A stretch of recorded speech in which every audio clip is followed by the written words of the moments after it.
Hello friends and well wishers of RK's Apex Institute of English.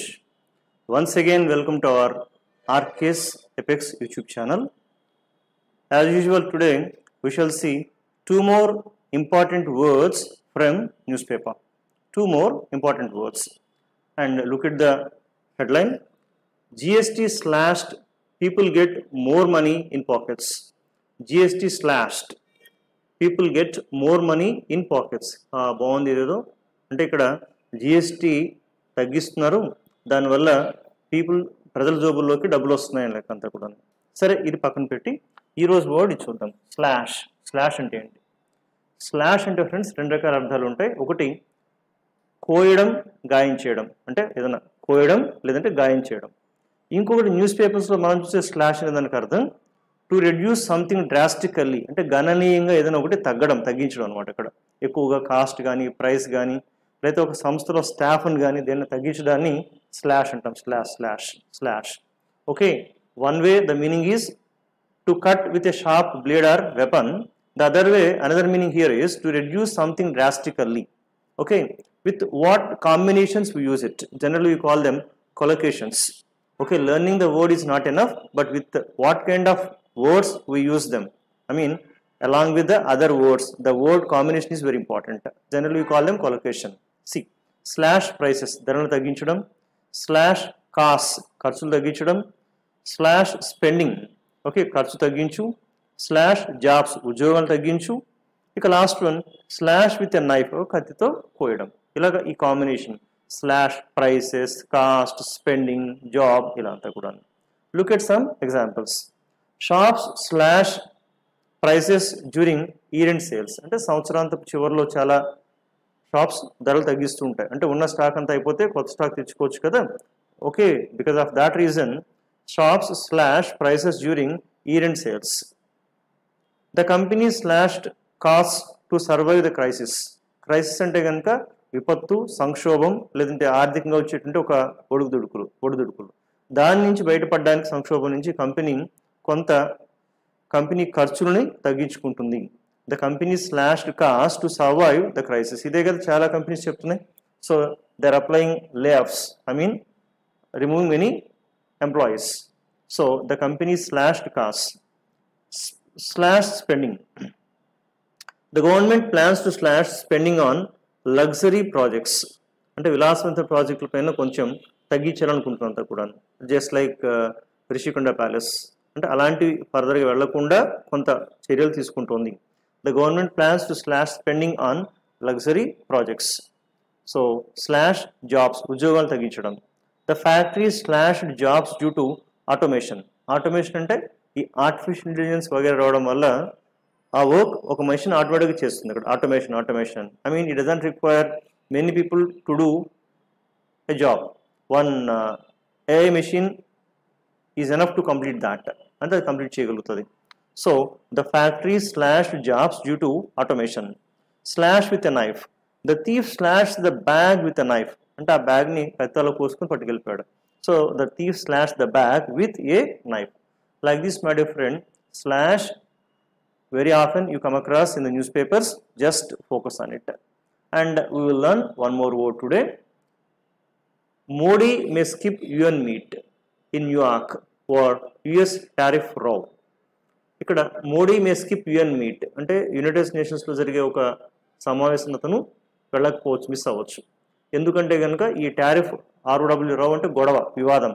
ఇప్పుడు ఈ tariff గొడవ జరుగుతుంది కదా, ఆయన 25%, 50% అని కొండెక్కి కూర్చున్నాడు. ఇక్కడ ఆ కొండెక్కి కూర్చున్న ఈ గొడవ, వివాదం మధ్యలో ఇతను అక్కడికి వెళ్ళకపోవచ్చు అని చెప్పడం. మనకు రో అంటే ఇదని చెప్తాం కదా, hello all students be in a row అంటే ఇక్కడ వరుసలో ఉండండి అంటాం. అక్కడ రో అంటే కనుక వరుసను వస్తుంది. ఒకటి a line of people or objects, వరుస, పంక్తి, ఇది కరెక్ట్. ఇంకొకటి ఈ రో అనేది ఒక వర్బ్గా వాడతారు. To move a boat using ఓస్, అంటే మన పడవని ఇట్లాగా తెడ్డేస్తారు కదా, తెడ్డు వేయడం. అక్కడ వాడేటప్పుడు కూడా ఇది వాడతారు. అక్కడ రో అంటే కనుక పడవకి తెడ్డు వేయడం, లేదంటే పడవని తొక్కడం, నడపడం, ఇట్లాగా. ఇక్కడ న్యూస్ పేపర్స్లో చాలా ఎక్కువగా వాడే పదం మాత్రం ఒక గొడవ లేదంటే తగవు, ఏ క్వరల్ ఆర్ ఆర్గ్యుమెంట్, అది అని ఎక్కువగా వాడతారు అనమాట. So nowadays you come across this word row అనేది చాలా ఎక్కువగా వాడుతుంటారు. మొన్న తిరుపతి ఏదో జరిగింది కదా కల్తీ, దెన్ అక్కడ కూడా ఇదే వాడతారు. అక్కడ లడ్డు రౌ. ఓకే, ఇక్కడ లడ్డూకి జరిగింది కదా సంథింగ్ మనకు, అక్కడ కూడా ఇదే పదం వాడుతుంటారు. అక్కడ రౌ రౌ లడ్డు రౌ. సరే, కొన్ని ఎగ్జాంపుల్స్ చూద్దాం. రో ఆఫ్ హౌసెస్ అంటే ఇళ్ళ వరుస. ఫ్రంట్ రో ఆర్ బ్యాక్ రో అంటే ముందు వరుస వెనుక వరుస. సో రో ఏ బోట్ అంటే పడవని ఇలా ఇలా తెడ్డు వేస్తూ నడపడం అంతా. దెన్ హీటెడ్ రో అంటే వేడిగా వేడిగా జరిగే గొడవ అంతా కూడాను ఇట్లా. సో ఇన్ ఏ రో వరుసగా వరుసగా. See they live in a row of houses near the beach. They live in a row of houses, వాళ్ళు బీచ్ దగ్గర ఇళ్ళలో వరుసలో ఉంటారు అనమాట. అట్లా అట్లాగా అంటే వరుస ఇల్లు అలా అలా ఉంటాయి అన్నట్టు. They live in a row of houses near the beach. Front రో, so she was sitting in the front రో, ఆవిడ ఎప్పుడు ముందు వరుసలో కూర్చుంటుంది. Of course she was sitting, అప్పుడు కూర్చొని ఉంది, ఇది పాస్ట్ కండిషన్స్ కదా. She was sitting in the front రో, ఫ్రంట్ రోలో కూర్చొని ఉన్నది. So they road a boat on the lake, ఆ సరస్సుపై వాళ్ళు పడవని అలా పోనిస్తూ ముందుకు వెళ్ళారు అన్నట్టు. హీటెడ్ రో, దెర్ వాజ్ ఏ హీటెడ్ రో బిట్వీన్ ద టూ ఫ్రెండ్స్, ఆ ఇద్దరు స్నేహితుల మధ్య వాడివేడిగా గొడవ జరిగింది. ఇన్ ఏ రో, so he one 3 awards in a రో అంటే వరుసగా ఆయన 3 బహుమతులు గెలుచుకున్నాడు, 3 సార్లు అది గెలిచాడు, ఇలా వాడుతుంటారు.